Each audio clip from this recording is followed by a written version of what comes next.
Wow, that is fabulous. Yeah. That is amazing. Would you share with it on the website about how to do that? Because I think that's really amazing. I think people would really benefit from it. Yeah, that would be fun. And Yeah. talking about seeds, I wanted to ask you a little bit about seeds. Because you've had the garden and the backyard for about 3 or 4 years now, and so you've gone through several cycles of those plants.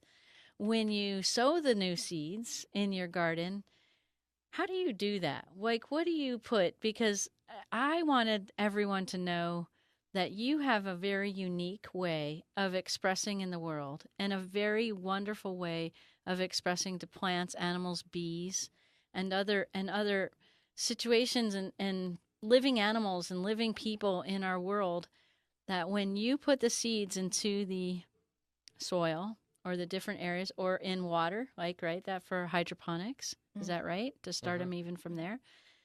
What is and we're talking about being conscious with our food. What is your consciousness or awareness when you're planting those seeds?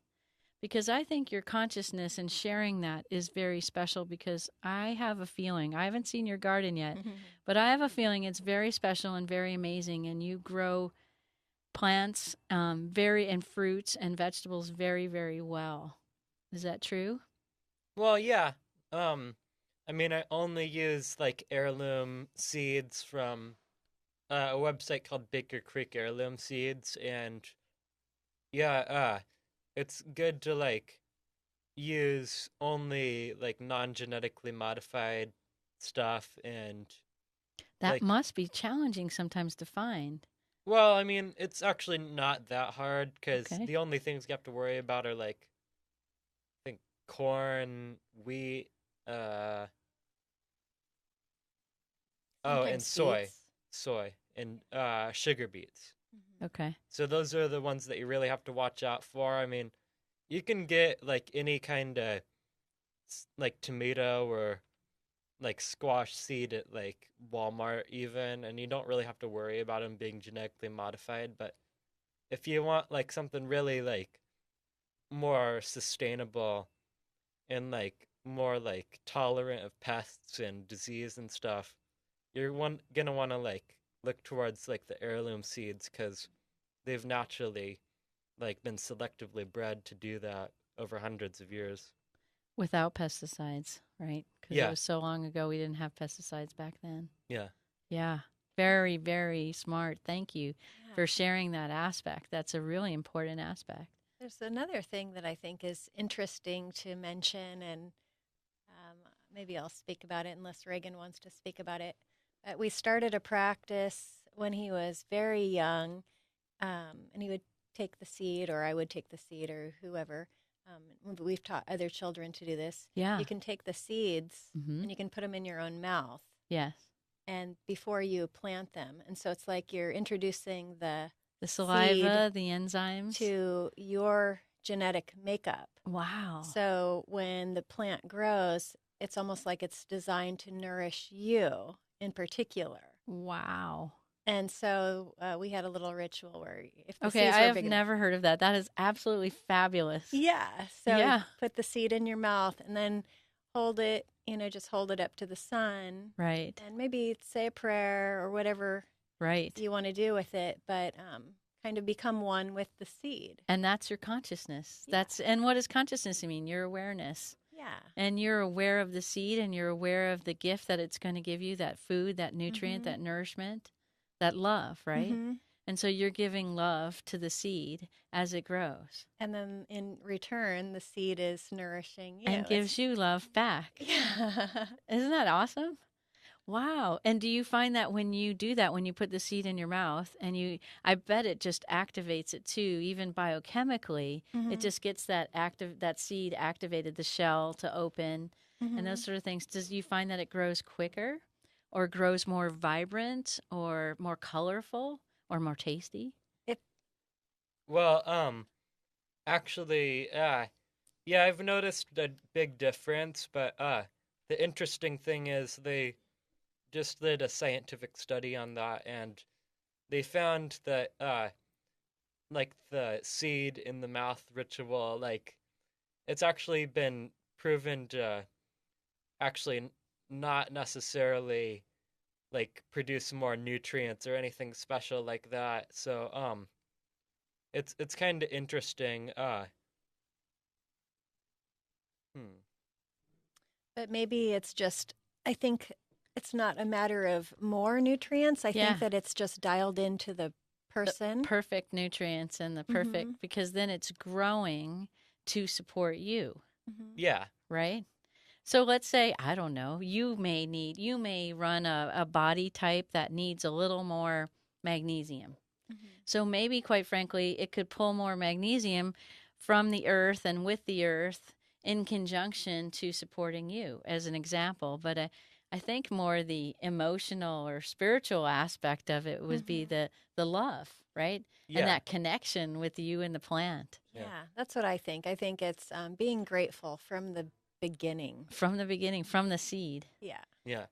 And another thing is when you put it in your mouth, like it absorbs like the microbiome bacteria like that you have growing inside of you, like, and on your body. So it like the biggest way it impacts the seed is that like it absorbs your microbiome, and then it also has that on the plant, and then it creates food that's designed for your microbiome. It's beautiful. That is amazing. I mean, there must be a certain word for this. Practice, is there? I don't think so. I don't know. I don't Yeah. know of one. I think we should make up one. Yeah. But that's beautiful. Gosh, just sharing that with everyone. That's so amazing to do that and to share amongst the family. And you're all, we all share each other's. I mean, in our family, we all share each other's genetics. So even if you were the planter and you put it in your mouth, it's still great for your mom and your dad. And Absolutely. specifically designed and quite frankly designed for all of humanity and your community. Yeah. Even if you're to share your produce and your vegetables to others in the community. That's so beautiful. That's so wonderful. Yeah. So, and you were going to tell us a little bit more about bees too, because I think you have some amazing knowledge about how do mason bees and other like leafcutter bees, how do they support the pollination process to the flowers of the produce or the fruit? Well, like I said earlier, mason bees, they're about God,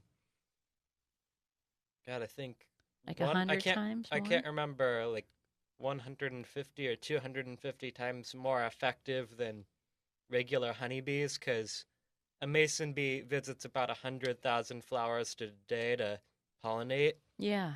While one single honeybee only visits about 50 to 100.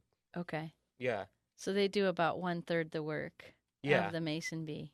Okay. Well, the thing about honeybees too is they have 30,000 like workers to do that job, so they don't necessarily need to do as much work as a solitary mason bee.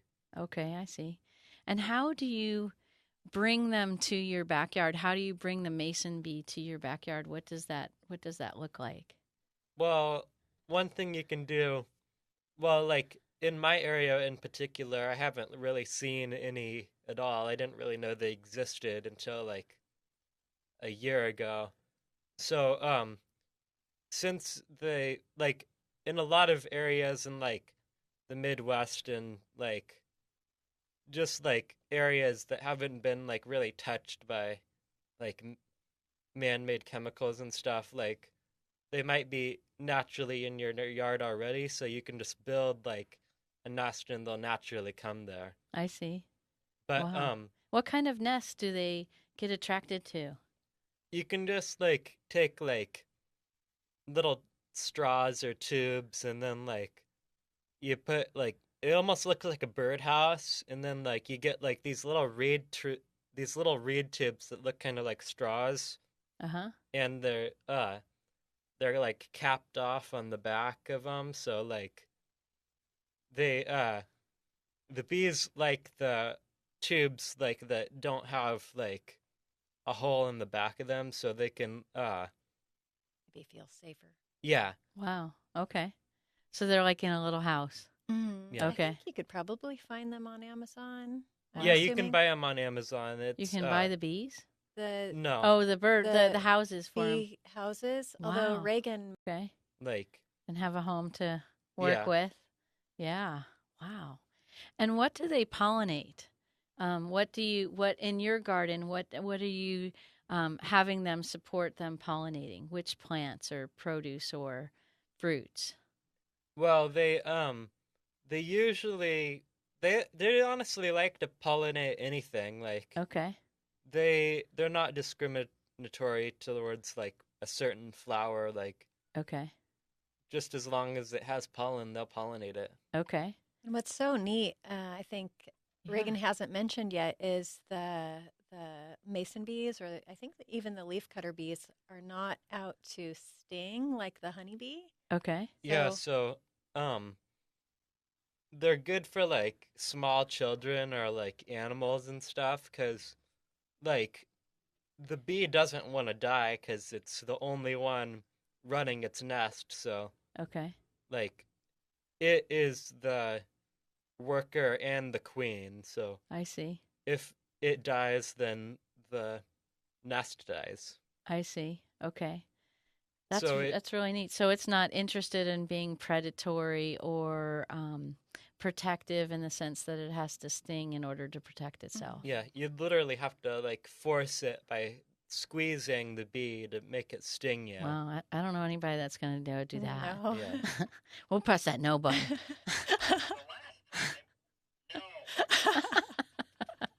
Well, there's one other thing that Reagan learned at a class that he took recently. Wow. And originally, you had put the hive about 8 feet high, right? Yeah. And we found it interesting that it should be no more than 4 feet high. Okay. Yeah, no more than 4 feet above the ground for some reason. They like to be closer to the ground. Okay. So closer to the plants, maybe. Mhm. Yeah. Exactly. Okay.